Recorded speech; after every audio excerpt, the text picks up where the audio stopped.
प्रयागराज शहर दक्षिणी विधानसभा से तो समाजवादी पार्टी के बैनर तले लक्ष्य 2022 हेतु कई सपाइयों ने अपनी अपनी दावेदारी ठोकी है, परंतु वहीं चकदौंदी नैनी के निवासी वरिष्ठ समाजसेवी अल्पसंख्यक प्रदेश सचिव समाजवादी पार्टी की नीतियों पर कार्य कर रहे मोहम्मद शारिक ने अपनी बातें रखते हुए कहा है कि मैं सपा के नेतृत्व में कार्य कर रहा हूं। पार्टी की नीतियों को जन जन तक पहुंचाकर 2022 में माननीय अखिलेश जी को मुख्यमंत्री बनाने का कार्य करूंगा। संपूर्ण उत्तर प्रदेश के समाजवादी कार्यकर्ता पूरी तरह से जुटे हैं। हम सब मेहनत कर रहे हैं। केवल शहर दक्षिणी ही नहीं, प्रयागराज की सभी सीटों पर माननीय अध्यक्ष जी की विचारधाराओं को लोगों तक पहुंचाना मेरा लक्ष्य है।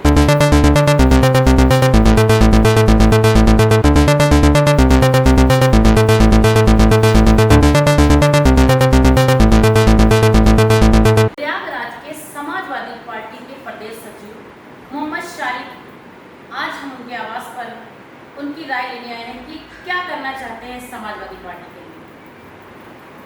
समाजवादी पार्टी से जुड़ करके कई वर्षों से आप सेवा कर रहे हैं, इस समय प्रदेश सचिव में, तो क्या है, आप क्या करना चाहते हैं 2022 में? देखिए, पहली चीज़ तो मैं ये बताऊं कि समाजवादी पार्टी जो है वो सर्व समाज की पार्टी है, और जितने भी अक़लियत के लोग हैं और जितने भी सेवा भाव से काम करने वाले लोग हैं वो समाजवादी पार्टी से जुड़े हुए हैं। और समाजवादी पार्टी में विगत एक दशक से मैं जुड़ा हुआ हूँ और पार्टी के लिए काम कर रहा हूँ, और वर्तमान में अल्पसंख्यक समाज का मैं प्रदेश सचिव हूँ। तो समाजवादी पार्टी एक ऐसी पार्टी है जिसमें सर्व समाज का सम्मान होता है, सारी जातियों का सम्मान होता है, और यहाँ पे जातियों का भेदभाव नहीं है समाजवादी पार्टी। तो और हम लोग आदरणीय लोहिया जी के, गणेश्वर जी के और हमारे समाजवादी पार्टी के स्तंभ माननीय मुलायम सिंह यादव जी और हमारे प्रमुख राष्ट्रीय अध्यक्ष परम आदरणीय अखिलेश यादव जी के नेतृत्व में हम लोग ने पिछले कार्यकाल में जो सरकारें बनाई थी, उस सरकार से एक आम जनता वो बहुत खुश थी, और वर्तमान में जो सरकार है उन्होंने बहला फुसला के बलगड़ा के लोगों को झूठे वादे और झूठे सपने दिखा करके वो सत्ता में आए, लेकिन उन्होंने कार्य नहीं किया। उन्होंने हमारे जितने भी कार्यकाल की संगठनाश हुए उसका वो दोबारा जो कार्य हुए उसके दोबारा फीता काटने का, नाम बदलने का ये कार्य किया उन्होंने। और मैं ये चाहूँगा कि अगर जनता ने उनके ऊपर भरोसा किया था और उनका जो एजेंडा था और जो उनका जो एक स्लोगन दिया था विकास, तो मैं दूरबीन लगा के देख रहा हूँ, ढूंढ रहा हूँ कि वो विकास कार्य कहाँ कहाँ उन्होंने किया। क्या उन्होंने दलितों के लिए क्या किया, उन्होंने गरीबों के लिए क्या किया, शोषित वर्ग के लिए उन्होंने क्या किया, महिला उत्पीड़न के लिए जो चल रहा है इस वक्त वर्तमान में उसके लिए क्या किया, महंगाई अपने चरम सीमा पे है उसके लिए उन्होंने क्या किया, मैं ये चीज़ें जानना चाहता हूँ। लेकिन उनका कहना है कि सर वो लोगों का बने समाज का पूरा हित का कार्य किया है, इसको लेकर के आप यही कहना चाहते हैं कि जो भी आपका कार्य पिछले बार हो चुका है, पिछली बार में वही दोहरा, यही कहना? देखिए, आप बातों को समझिए, इनका काम है उलझाना।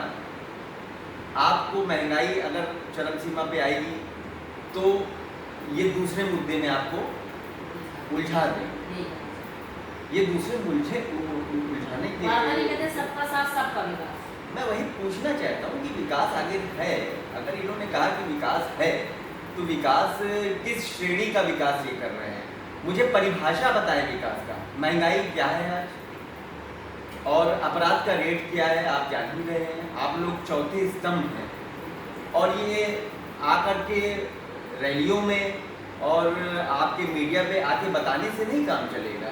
एक्यूरेट डेटा जो होता है उसको ये बताएं। और मैं मीडिया बंधुओं से, जो चौथा स्तंभ है देश का, उनकी बहुत बड़ी जिम्मेदारी है कि जो भी सत्य बात हो उसको उजागर करें, उसको बताएं। तो मैं यही चाहूँगा मीडिया बंधुओं से। क्या ब्राह्मणों को मिलाकर चलेगी ये पार्टी? ब्राह्मणों को सभी पार्टियां मिला रही हैं। ये आप मीडिया वाले लोग बहुत ही अच्छा सवाल कर रहे हैं। क्या ब्राह्मणों को समाजवादी पार्टी मिला के चलेगी? हाँ, देखिए लेकिन समाज सभी लोग जोड़ने का काम कर रहे देखिए हैं। समाजवादी ब्राह्मणों को लुभाने का काम सब लोग कर रहे हैं। देखिए समाजवादी पार्टी का आप पहले जो है आप परिभाषा जान लीजिए। समाजवादी पार्टी हाँ, वो तो सर्व समाज की समाज पार्टी है, पार्टी है। ठीक है। तो ब्राह्मणों का जो है नहीं देखिए कुछ अलग सा कर रहे हैं ना सब लोग, इसलिए मैं लोग भी जानना चाहती हूँ आपसे कि क्या इस वाकई में ब्राह्मणों को भी मिलाएंगे? देखिए उत्पीड़न जिसके है तो सब देखिए समाज उत्पीड़न जिसके जिसके साथ हुआ जी, है, जी। जिन जिन लोगों के साथ, मैं जाति की बात नहीं करूँगा, मैं लोगों की बात करूँगा, और जो अल्प में है और जो बहुमत में है जनसंख्या के आधार पे, तो वो लोग जिनके साथ उत्पीड़न हुआ है वो सारे लोग जो है हमारे आदरणीय राष्ट्रीय अध्यक्ष जी की विचारधाराओं से और हमारे माननीय मुलायम सिंह यादव की हमारी पार्टी की विचारधाराओं से सब जुड़ना चाह रहे हैं और सब जुड़ रहे हैं। बहुत ही ज़्यादा तादाद में आप देख रहे हैं विपक्ष। कितनी सीटें लेकर आएगी समाजवादी पार्टी को? आपको क्या देखिए आप बातों भी जान रहे हैं कि हमारी 350 सीटें आ रही हैं। तो मैं यही चाहूँगा कि आप जो है सत्य बात पे बस सत्य बात आप बताइए। आप उनकी तरह झूठे जुमले मत बताइए कि नहीं ये काम किया, ये काम किया, ये काम किया। उन्होंने बहुत काम किया। नाम बदलने में जितने पैसे खर्चा हुआ है, अगर वही टैक्स का पैसा, जनता का टैक्स पैसा अगर वो क्षेत्रों में यूज होता तो आज दुश्वारी दिक्कतें नहीं होती। लेकिन आपकी पार्टी को कुछ सोच ये रह गई कि सभी मीडिया एक जैसी है, लेकिन ऐसा नहीं है। कुछ मीडिया वाले हैं ऐसे। देखिए बात को वो हम नहीं कह सकते। बात को समझिए। जो जनता देखती है वो जनता करती है। अगर सच्चाई आप दिखाएंगे तो जनता गुमराह नहीं होगा। आने वाले जो भविष्य में हमारे बच्चों का जो मुस्तकबिल है, जो उनका भविष्य, मैं ये चाहूँगा कि वो बहुत ही अच्छा हो। इसीलिए मैं आपके माध्यम से लोगों से ये कहना भी चाहता हूँ कि सोचिए, समझिए और सच्चे इंसान को चुनिए। और सच्चा इंसान वो है जिसका काम दिखता है। अखिलेश यादव ने काम किया, उनका काम आज भी दिख रहा है और काम ऐसा किया कि उसकी गुणवत्ता पे आप सवाल नहीं उठा सकते। कोरोना काल में आपने देखा जितने भी हॉस्पिटल और जितनी भी सेवाएं थी, एम्बुलेंस हो चाहे हॉस्पिटल्स हो, वो आखिरकार किसकी काम आई? इन्होंने कहा था कि हम आपके स्वास्थ्य विभाग में बहुत काम करेंगे, हम एम्स जैसी सुविधा ले आएंगे। आखिर कहाँ है? जो राष्ट्रीय अध्यक्ष अखिलेश यादव जी ने जो भी हॉस्पिटल बनाए, एम्बुलेंस बनाया, उसका नाम आपने बदल दिया। नाम बदलने से क्या होता है? जिनको नंबर याद थे, वो आखिरी मौके पे जो गरीब थे, जो पढ़े लिखे वर्ग नहीं थे, उनको नंबर तक याद नहीं था। ऑक्सीजन आपने प्रोवाइड नहीं किया, लोग मर रहे थे और आपने सदन में कह दिया ऑक्सीजन से लोग नहीं मरे। आप मीडिया के लोग हैं, आप लोग दिखा रहे थे कि ऑक्सीजन नहीं मिली। आज आप लोग ने क्यों नहीं पलट के बात किया बीजेपी को? पर क्यों नहीं बताया कि ऑक्सीजन की सुविधाएं नहीं उपलब्ध थी? बीजेपी झूठ बोल रही है, ये झूठी पार्टी है। आपको बोलना होगा, आपकी जिम्मेदारी है। अगर मैं नेता हूँ और मैं जनता की सेवा कर रहा हूँ तो आपकी नैतिक जिम्मेदारी है, मीडिया की नैतिक जिम्मेदारी कि सच बोले और सच दिखाए। आपका अपना लक्ष्य क्या है? मेरा अपना लक्ष्य ये है कि लोगों का उद्धार हो। जब लोगों का उद्धार होगा तो अच्छे समाज की रचना होगी, सब समाज खुश होगा। दिवाली में हम जाके उनके यहाँ पापड़ और भुजिया खाएंगे, होली में रंग लगाएंगे और ईद पे वो हमारे यहाँ आ करके सिमैया खाएंगे। ऐसी रचना हमारे बापू जी ने किया, हमारे लोहिया जी ने का वही रचना हमारे आदरणीय मुलायम सिंह यादव जी ने किया और हर बुद्धिजीवी ऐसी रचना देखेगा कि समाज में एकजुटता हो। चुनाव को लेकर के आपका लक्ष्य क्या है? चुनाव आप अपना पर्सनल बताइए। चुनाव में आपने किस जगह से दावेदारी की है? आप क्या चाहते हैं? आपने काम बहुत किया है, आपने लॉकडाउन में बहुत सारे काम किए हैं, बहुत ज़्यादा लोगों की सेवा की है। इसको लेकर के आपको उम्मीद है कि आपको टिकट मिल रहा है? देखिए टिकट अपनी जगह है। पहली चीज़ तो हमारे परम आदरणीय श्री अखिलेश यादव जी जो कि शानदार नेता है, उनकी सरकार बने। और मैं नहीं, हर वो व्यक्ति जो समाजवादी पार्टी से जुड़ा हो, चाहे वो कार्यकर्ता हो चाहे वो वोटर हो, वो विधायक रहता है समाजवादी पार्टी में और उसके साथ उत्पीड़न नहीं होती है, अपराध का ग्राफ नहीं बढ़ता है, महिला उत्पीड़न नहीं बढ़ती है। आपने देखा बेटी पढ़ाओ का जो इन्होंने नारा दिया था वो आज कहाँ पे है? इन्होंने जो स्वास्थ्य के लिए कहा था वो कहाँ पे है? इन्होंने बेरोजगारी पे जो कहा था वो कहाँ पे? बात कहीं और ले जा रहे हैं। मैं पूछना चाहती हूँ किस क्षेत्र से आपने दावेदारी की? देखिए मैं दक्षिणी विधानसभा से मैंने जो है आवेदन किया है और वो राष्ट्रीय नेतृत्व के ऊपर है, वो किसको टिकट देंगे। और हमारी पार्टी में सारे लोग, चाहे वो जिस जाति के लोगों को राष्ट्रीय अध्यक्ष जी, आदरणीय राष्ट्रीय अध्यक्ष जी टिकट देंगे, सब मिलजुल करके उसको विधायक बनाने का काम करेंगे।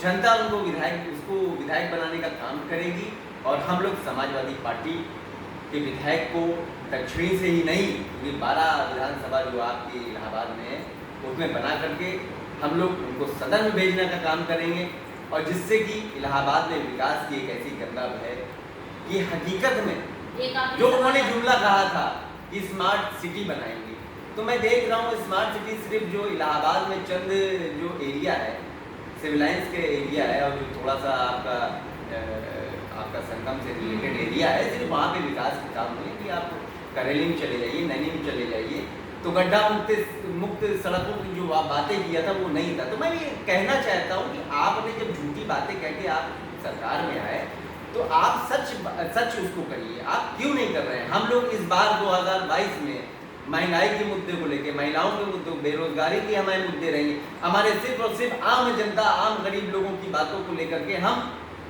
आएंगे, लोगों के पास जाएंगे, उसी पे हम लोग चुनाव लड़ेंगे। इन्होंने कहा था कि समाजवादी पार्टी में बहुत अपराध होते हैं, बहुत ज़्यादा अपराध होते हैं। तो मैं ये पूछना चाहता हूँ कि अगर अपराध उस समय हो रहा था तो आज 3 गुना अपराध का रेट क्यों बढ़ गया है?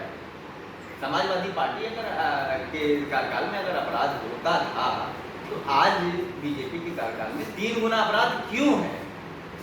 आप शहर दक्षिणी की सबसे बड़ी समस्या क्या है, क्या मुख्य समस्या है? और आप शहर दक्षिणी का दौरा भी कर रहे हैं, लोगों से मिल रहे हैं, जनसंपर्क आपका बहुत तेजी से चल रहा है, तो उस कमियों को आप बताएंगे। क्या सर्वप्रथम आपकी पार्टी, आप विधायक बनने के बाद आप इसका पूरा करने का कार्य करेंगे? देखिए, पहली बात तो मैं विधायक नहीं बनूंगा, आप ये समझ लीजिए। हमारी पार्टी के कोई भी जो आएगा वो विधायक बनेगा। हमारे राष्ट्रीय अध्यक्ष श्री अखिलेश यादव जिसको कहेंगे वो विधायक रहेगा, और वो भी विधायक नहीं रहेगा, आम जनता विधायक रहेगी। बिल्कुल बिल्कुल, आदेशानुसार आप कार्य करेंगे, बस ये मैं जानूं। अच्छा, एक चीज़ ये बताइए, 2022 में आपकी जो सरकार बनती है, जिस वक्त यूपी के सारे नाम बदल दिए गए, क्या पुनः उनका नाम बना रखा जाएगा? ये बताएं जरा मुझको। देखिए, बहुत अच्छा सवाल आपने किया है मुझसे, और मैं पार्टी का भाई एक अदना सा एक सिपाही हूँ, और मैं ये बताना चाहूँगा कि आपको कि करोड़ों करोड़ रुपए इन्होंने नाम बदलने में लगा दिए। वो पैसा जो वो आम आदमी के टैक्स का पैसा था जी, जिसको कि इन्होंने नाम बदलने में करा दिया जी। ठीक है, अगर नाम बदलने से अगर पेड़ ईटा बन जाता तो लोग ईटा कहते। देखिए, उसकी जो चीज होती है वो वही रहती है, परिभाषा नहीं बदल सकती, लेकिन हाँ, नाम बदलने से पैसे का वेस्टेज होता है। वो पैसा जो स्वास्थ्य सेवा में उपयोग हो सकता था, जो बच्चों के भविष्य के पढ़ने के लिए उपयोग हो सकता था, जो कि बेहतर ट्रांसपोर्ट फैसिलिटी के लिए उपलब्ध हो सकता था। जब तक एजुकेशन नहीं बढ़ेगी, जब तक ट्रांसपोर्ट फैसिलिटी नहीं बढ़ेगी, तब तक हमारे कोई भी देश और प्रदेश वो तरक्की की ओर नहीं जा सकता। तो ये बहुत बड़ी इनसे चूक हुई है नाम बदलने को लेकर के। नाम बदलने से कोई चीज़ नहीं होता। आपका अगर नाम रमेश है और आपका नाम अगर अजय हो गया तो उससे कोई मतलब नहीं है। आपकी जो क्वालिटी है वो वही रहेगी, उससे कोई बदलाव नहीं आएगा। शहर दक्षिणी की समस्याएं क्या है? आपने जनसंपर्क का क्या लगा? देखिए, शहर दक्षिणी की सबसे बड़ी समस्या ये है कि जो भी बजट आया इलाहाबाद के लिए, वो सारा का सारा शहर उत्तरी में मैक्सिमम जितना भी था उनको लेकर आया हो, या किसी भी परियोजना के अंतर्गत आया तो मैक्सिमम उतना ही लगा। शहर दक्षिणी की मैं अगर बात करूँ तो आप शहर दक्षिणी का एक कोना पकड़ लीजिए, करेली, और दूसरा छोर हमारा नैनी है।